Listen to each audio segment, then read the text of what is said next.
Bom dia, turma! Como é que vocês estão? Espero que todo mundo esteja bem, esteja disposto para mais uma semana de aulas, tá? Hoje com a disciplina de gramática, vamos dar continuidade ao conteúdo dos verbos. Hoje nós vamos ver as formas nominais desses verbos, tá? E para entender o que são essas formas nominais do verbo, elas vão ser divididas aí em três, tá? Que vai ser aí o infinitivo, o particípio e o gerúndio.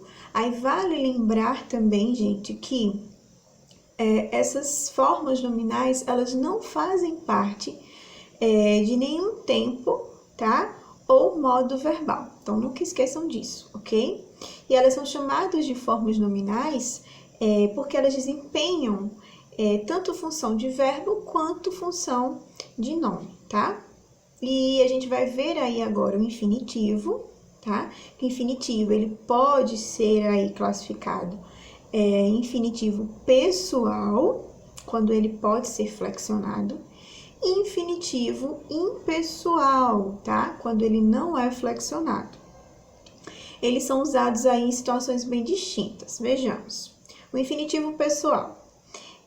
O infinitivo pessoal, ele é usado aí maioritariamente, tá? Na maioria das vezes, em situações em que há um sujeito definido ou em que se pretende definir esse sujeito, certo?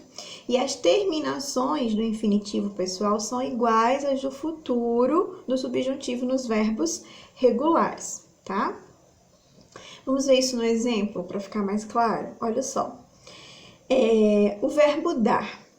Nós temos dares, dar, darmos, dardes, darem.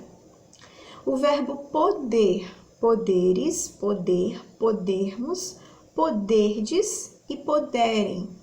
E o verbo rir, rires, ri, rimos, rirdes e rirem, tá? Exemplos de uso do infinitivo pessoal, aplicado aí em frases. Olha só. Eu parei para eles verem o quadro. Acho essencial aprenderem a cozinhar. O padre pediu para os fiéis fazerem doações. Então, esses são exemplos de infinitivo pessoal, certo? Enquanto a gente consegue aqui ver o sujeito, tá? Ou pretende-se aí identificar. Aí, quando a gente vem para o infinitivo impessoal, tá? Ele é usado habitualmente, tá? Em locuções verbais, em verbos preposicionados e quando não há um sujeito definido. Então, quando eu não tenho um sujeito definido, eu tenho aí um infinitivo impessoal, tá? Olha só, as terminações do infinitivo pessoal são a para os verbos da primeira conjugação, para os verbos da segunda conjugação e ainda ir para os verbos da terceira conjugação, tá? A gente vai para os exemplos, olha só, o verbo dar, né? A gente tem aí dar, que vai estar aí na primeira conjugação, o verbo poder, que vai estar aí na segunda conjugação, e o verbo rir, né, que é rir, que está aí na terceira conjugação, certo? E a gente não consegue identificar aí o sujeito, tá? Exemplos de infinitivo impessoal aplicado em frases, em orações. Olha só. Nós queremos saber se isso é verdade. Então, vocês conseguem ver aí que esse saber, ele vai estar aí na segunda conjugação. Elas gostam de ouvir samba, ouvir terceira conjugação, né? E fazer exercício é importante, então fazer aí também na segunda conjugação. Então, observem que todos esses verbos que estão no infinitivo impessoal, eles não identificam um sujeito, tá? E ele está sempre, habitualmente, na maioria das vezes, atrelado aí a locuções verbais, tá? E quando a gente vai ver agora o particípio, olha só. O particípio ele é usado na formação de tempos verbais compostos, tá? Indica o estado, ação, depois de finalizada, transmitindo assim uma noção de conclusão de ação verbal, tá? A maior parte dos verbos apresenta um particípio regular, tá? Terminado em ado, na primeira conjugação, e ido na segunda conjugação e na terceira, tá? A gente vai ver exemplos de alguns verbos no particípio regular, que a gente vai ter aí, ó, o verbo amar, amado, verbo estar, estado, verbo ter, tido, verbo viver, vivido, verbo partir, partido, verbo sair, saído, tá?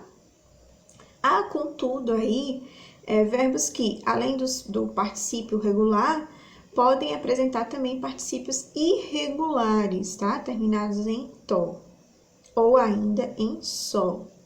Exemplos de verbos particípios regulares e irregulares, a gente vai ter aí verbo pagar,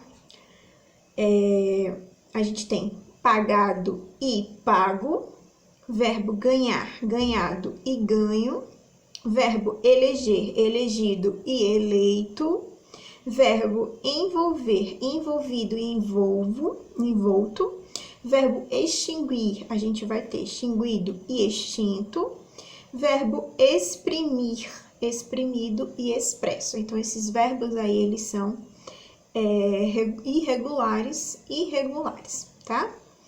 O particípio regular é usado preferencialmente na voz ativa, tá? Com os verbos auxiliares ter e haver. O particípio irregular é usado preferencialmente na voz passiva, tá? Com os verbos auxiliares ser e estar. Exemplos de uso do particípio. Meus filhos acharam que ainda não tinha brincado hoje. Brincado. Quando lá cheguei, a diretora já tinha resolvido o assunto. Você sabe quando essa carta foi entregue? Vocês conseguem ver aí alguns exemplos de verbos que estão nas formas do particípio, tá? E a gente vem para o gerúndio. O gerúndio, ele vai estar indicando aí um estado de uma ação prolongada, tá? Que ainda está em curso, que ainda está acontecendo, tá? Transmitindo assim uma noção de continuidade da ação verbal. No gerúndio, temos os verbos da primeira conjugação que terminam em ando, tá? Os da segunda conjugação vão terminar em endo. Os da terceira conjugação terminam em indo, tá? Então, vocês vão sempre estar observando as terminações desses verbos para que vocês possam indicar as formas deles, tá? Aí, o exemplo de gerúndio, olha só, o verbo falar. Aí, eu vou aplicar a terminação, né? Falando. Verbo estudar, estudando. Trazer, trazendo. Querer, querendo. Sentir, sentindo. Vir, vindo. Conseguem perceber o finalzinho? Pois bem. E quando a gente aplica esses verbos aí em orações, em frases, olha só como fica. Os alunos estão estudando matemática. Minha avó vem descendo a escada devagar. Vocês já estão indo embora? Então, vocês percebem aí que não é difícil da gente identificar essas formas nominais do verbo, tá?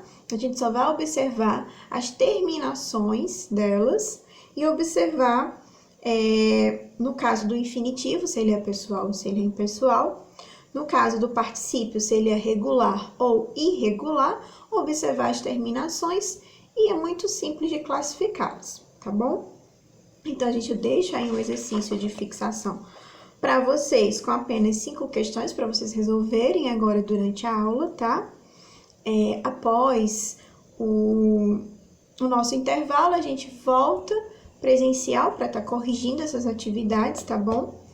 E tirar todas as dúvidas. Então, espero que vocês tenham compreendido e logo mais a gente se encontra. Então, tchau, tchau e até a próxima aula.